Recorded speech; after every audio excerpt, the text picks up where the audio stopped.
అందరికీ నమస్కారము. మనసిచ్చాను 40వ భాగము.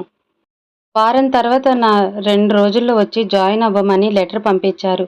అయినా వెళ్ళాలి అని తెలిసినప్పుడు అది వారం తర్వాత అయితే ఏంటి, రేపైతే ఏంటి అని దిగులుగా వచ్చాయి ధృతి మాటలు. అది నిజమేలే, వెళ్ళాలి కదా అని నందు అనగానే, కదా అందుకే నేను ప్రయాణానికి అన్నీ సిద్ధం చేసుకోవాలి. ఈ నైట్ మనం డిన్నర్కు వెళ్తున్నాం. రేపు నన్ను ఫ్లైట్ ఎక్కిస్తున్నావు అంతే అని చాలా సింపుల్గా చెప్పింది ధృతి. ధృతి వెళ్తున్నందుకు నందు లోపల చాలా బాధగా ఉన్నా కానీ తను పడుతున్న బాధ నుండి కాస్తైనా విముక్తి లభించింది అన్న ఊరట ఆమెను కాస్త సంతోషపడనిచ్చింది. ఏడుస్తూ ఇంటికి వచ్చిన హారికను అయోమయంగా చూసింది సుధ. ఆమె మొహం అంతా ఎర్రగా కందిపోయింది. కూతురు కోసం హాల్లోనే ఎదురు చూస్తూ కూర్చున్నాడు ఫణి. ఆమె ఆర్య ఇంటికి వెళ్తే ఇంకా రాకపోవటంతో అతని దగ్గరకు వెళ్ళి ఇంటిని కూడా మర్చిపోయిందా అన్న అక్కసు లోపల తొంగి చూస్తున్నా కానీ అది పైకి కనిపించనివ్వకుండా నిమ్మలంగా కూర్చున్నాడు ఫణి అక్కడ. కానీ హారిక ఏడుస్తూ ఇంటికి రావటంతో కంగారుగా లేచి నిల్చొని గుమ్మం దగ్గరే ఉన్న కూతురి దగ్గరకు నడిచాడు. ఏమైంది హారిక, ఎందుకు ఏడుస్తున్నావు అని ఆదుర్దగా అడిగాడు. డాడీ అని ఏడుస్తూ ఫణిని కౌగిలించుకుంది హారిక. ఏమైందమ్మా అసలు, ఎందుకు ఏడుస్తున్నావు అని ఆదుర్దగా అడిగాడు. సుధ కూడా వాళ్ళిద్దరి దగ్గరికి నడిచింది కంగారుగా. డాడీ, బావా అని ఏడుస్తూ ఏం చెప్పలేక ఎక్కుళ్ళు పెట్టింది హారిక. ఏమైంది ఆర్యకి అని కంగారుగా అడిగింది సుధ. సుధ గొంతు విని ఆమె వైపు ఒక చూపు చూశాడు ఫణి. దాంతో ఆమె మెల్లగా తలదించుకుంది. హారిక, నువ్వు మన రూమ్కి వెళ్దాం పదా అని కూతురు భుజం చెట్టు చేయి వేసి హారిక ఫణి ఇద్దరు కూడా రూమ్లోకి నడిచారు. సుధ వాళ్ళ మాటలు వినకుండా రూమ్ డోర్ క్లోజ్ చేశాడు ఫణి ఆమె వైపు కోపంగా చూస్తూ. కూతురు ఎందుకు ఏడుస్తుందో అర్థం కాక ఆమెతో మాట్లాడనివ్వని భర్తని నిస్సహాయంగా చూస్తూ హాల్లోనే నిలిచిపోయింది సుధ. లోపలికి వెళ్ళిన ఫణి కూతుర్ని దగ్గరికి తీసుకొని, ఏమైంది తల్లి, ఎందుకు ఏడుస్తున్నావు, అసలు ఏం జరిగింది అని వరుసగా ప్రశ్నల వర్షం కురిపించాడు. డాడీ అని గట్టిగా మళ్ళీ ఏడుస్తూ అతన్ని హత్తుకుంది. కూతురు తల నిమురుతూ, ఎందుకు ఏడుస్తున్నావమ్మా, అసలు ఏడ్చేంత కష్టం నీకేమొచ్చింది, డాడీని నేనున్నాను కదా చెప్పు అని లాలనగా అడిగాడు. డాడీ, బావ నన్ను రిజెక్ట్ చేశాడు అని కోపంగా చెప్పింది. ఏంటి అని షాకింగ్గా అడిగాడు ఫణి. అవును అని అక్కడ జరిగిందంతా చెప్పి, నన్ను నన్ను రిజెక్ట్ చేస్తాడా, అతనికి ఎంత ధైర్యం, అందులోనూ నన్ను ఆ లో క్లాస్ ధృతిని ఒక ఘాటి కింద కట్టేస్తాడా, ఒకే గాడి కింద కూడా కాదు డాడీ, దానికంటే నేను ఇంకా తక్కువేనని తనతో నన్ను పోల్చి ఇన్సల్ట్ చేశాడు అని కోపంగా చెప్తున్న కూతురు వైపు తన ప్లాన్ ఎలా వర్కౌట్ చేయాలో ఒక భరోసా దొరికినట్టుగా సైడ్ స్మైల్ ఇస్తూ కూతురు వైపు చూశాడు ఫణి. నేను ఏదో ఒకటి చెయ్యాలి డాడీ, వాళ్ళిద్దరూ కలవటానికి వీల్లేదు, నన్ను రిజెక్ట్ చేసిన అతని జీవితం ప్రశాంతంగా సంతోషంగా సాగటానికి నేను ఒప్పుకోను అని పిచ్చి పట్టిన దానిలాగా అరిచింది హారిక. ఫణి మెల్లగా హారిక దగ్గరికి నడిచి ఆమె భుజంపై చెయ్యి వేసి, హారిక ఇలా చూడు అన్నాడు మెల్లగా. ఆమె కళ్ళు తుడుచుకొని అప్పటి వరకు ఆవేశంతో ఊగిపోతూ ఉంటే ఫణి పిలుపుకి ఆమె ఆవేశం కాస్త తగ్గించుకొని అతని వైపు చూసింది. ఇప్పుడేంటి, ఆర్య మీద నువ్వు పగ తెచ్చుకోవాలి అంతే కదా అని అడిగాడు. అవును, నన్ను నా ప్రేమని కాళ్ళతో తన్నేసిన వాడిని సంతోషంగా ఎలా ఉండనిస్తాను డాడీ. గుడ్, ఇది కదా నా కూతురంటే. ఇన్నాళ్ళు నేనే ఇదే చెప్తూ ఉన్నాను, వాడు నీకు తగినవాడు కాదు అని. కానీ నీ ప్రేమను కాదనలేక నీకోసం ఒప్పుకున్నాను. అయినా మన ఆస్తి అంతస్తులకు నీకున్న అందానికి బోలెడంతమంది నీకోసమే ఎదురు చూస్తారు తల్లి. అలాంటిది నువ్వు ఆఫ్టర్ ఆల్ వాడి కోసం ఇంతలా ఎదురు చూడటం ఏంటి, నాకు అసలు నచ్చని పని. కానీ కేవలం నీ కోసమే ఒప్పుకున్నాను. ఆ వసుధాదేవి నీ కోసం తగ్గి వాళ్ళింటికి వెళ్ళి నీ పెళ్ళికో విషయం మాట్లాడదాం అనుకుంటే అంతా నా కొడుకు ఇష్టం, నా కొడుకు ఎలా చెప్తే అలాగే జరుగుతుంది అని పొగరుగా సమాధానం ఇచ్చింది. ఆ రోజు నీకు చెబుదాం అనుకున్నాను, కానీ మళ్ళీ నువ్వు బాధపడతావని ఆమెను ఎలాగో అలాగా కాళ్ళు చేతులు గడ్డం పట్టుకొని బతిమలాడి మీ పెళ్ళికి ఒప్పించాను. కానీ ఇప్పుడు కొడుకేమో నిన్ను కాదని బయటకు గెంటేశాడా, ఎంత ధైర్యం వాళ్ళ కుటుంబానికి అని కూతురు కోపానికి ఇంకాస్త ఆజ్యం పోసాగాడు ఫణి మాటలు. నిజమే డాడీ, నువ్వు చెప్తుంటే నీ మాటలు చెవి పట్టించుకోలేదు. నేను తనని పెళ్లి చేసుకుంటే కోట్ల ఆస్తికి వారసురాలని అవుతున్నాను అనుకున్నాను.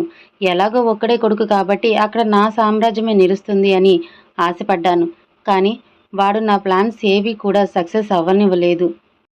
ఆ డర్టీ అత్తయ్య కొడుకుకి నచ్చచెప్పని కూడా చెప్పదు. కనీసం మేనత్త కూతుర్ని చేసుకో అన్న కన్సర్న్స్ కూడా చూపించదు. అలాంటి వాళ్ళని మనం ఎందుకు పాపం అని తలవాలి?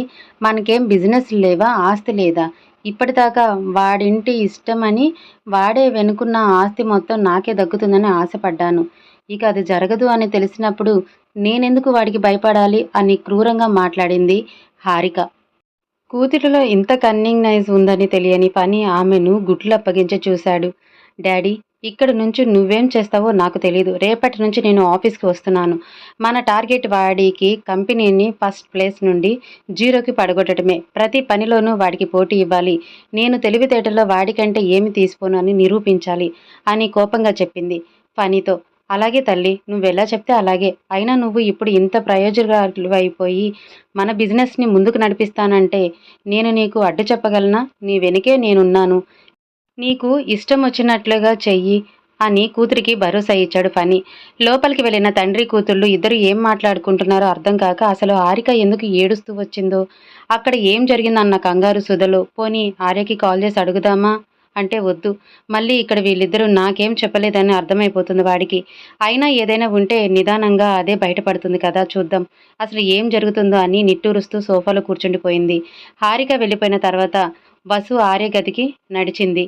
అతను తన కోపాన్ని కంట్రోల్ చేసుకుంటూ ఆ గది కిటికీ వద్ద నిల్చొని ఉన్నాడు. అతను ఎంత కోపంగా ఉన్నాడో అతను పిలుస్తున్న ఊపిరి చప్పుడు ఆ రూమ్ మొత్తం వినిపిస్తూ ఉంటే మెల్లగా లోపలికి నడిచింది వసు. ఆర్య అని పిలిచింది ప్రేమగా.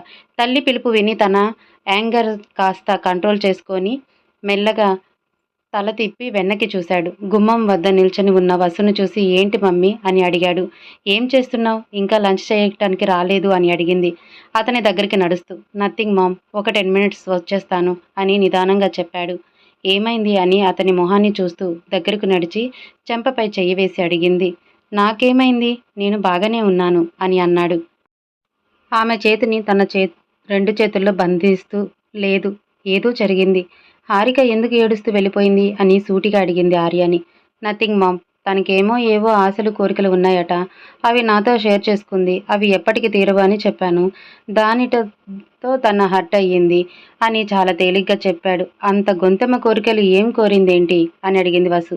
ఏవో ఉంటాయిగా మమ్మీ, తనవి కాని వాటిపై ఆశపడటం, అవి అందకపోతే ఏడవటం. అందరమని తెలిసి ఆశపడటం ఎందుకు, ఇప్పుడు ఏడవటం ఎందుకు?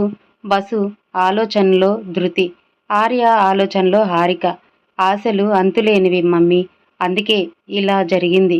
ఏమేలో ఇలాంటివి చిన్న చిన్న విషయాలకి నువ్వు డిస్టర్బ్ అవ్వకు అని అతని భుజంపై చెయ్యి వేసి చెప్పింది. ఈ విషయాలు నేనెందుకు డిస్టర్బ్ అవుతాను? సరే సరే, నీకు లంచ్ టైం అయింది, త్వరగా కిందకు వస్తే భోజనం చేద్దామని చెప్పగానే ఒక 10 minutesలో వచ్చేస్తాను అని వసుని అక్కడి నుంచి పంపించి తన కబోర్డ్ ఓపెన్ చేశాడు. అందులో నుంచి ఒక పింక్ కలర్ కవర్ ఓపెన్ చేసి అందులో ఉన్న ధృతి ఫోటో తన చేతిలోకి తీసుకొని, ఏంటే పొట్టి పిల్ల, నన్ను వదిలేసి దూరంగా వెళ్ళిపోదామని ప్లాన్ చేశావా? ఈ సింహాన్ని దాటుకొని వెళ్ళటం నీకు సాధ్యమేనా? ఒకసారి ఏమరపాటుగా ఉండి నిన్ను వదిలేశానేమో. ఇప్పుడు నేను అలర్ట్గానే ఉన్నాను. నిన్ను ఇంచు కూడా నా నుంచి దూరంగా వెళ్ళనివ్వను. రెడీ ఫర్ ద గేమ్ అని శాడిజంగా నవ్వాడు. నందుతో డిన్నర్ ప్లాన్ చేసుకొని ఇద్దరు కూడా ఈవినింగ్ టిప్ టాప్గా రెడీ అయ్యి స్కూటీలో డిన్నర్ చేసే ప్లేస్కి వెళ్ళారు.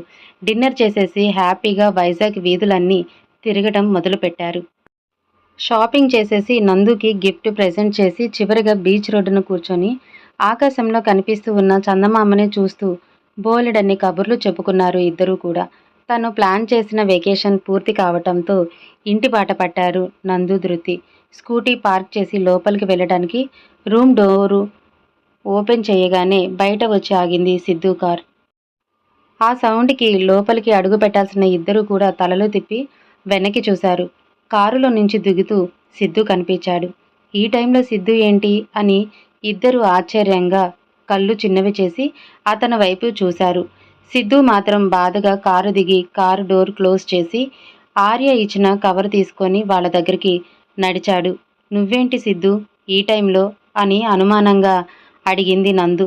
ధృతితో కాస్త పని ఉండి వచ్చాను అని తన చేతిలో ఉన్న కవరు ఆమె చేతిలో పెట్టాడు. ఏంటివి అని అయోమయంగా అడిగింది ధృతి. నువ్వే చూడు అన్నాడు ఏ భావం లేకుండా.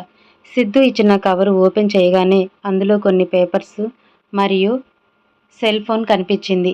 అయోమయంగా వాటి వైపు చూస్తూ సిద్ధు వైపు చూడగే ఆన్ చేసి చూడు అన్న సిద్ధు మాటకి సెల్ ఆన్ చేయగానే కనిపించిన వీడియోని ప్లే చేసింది.